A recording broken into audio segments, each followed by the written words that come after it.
तर राज्यपाल जिष्णुदेव वर्मा यांचा शपथविधी संपन्न झाला।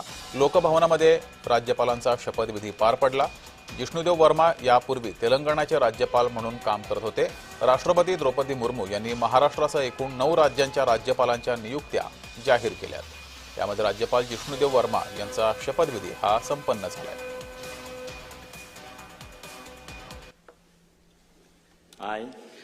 I, Jishnudev Verma, do swear in the name of God that I will faithfully execute the office of Governor of Maharashtra and will do the best of my ability, preserve, protect and defend the Constitution and the law, and that I will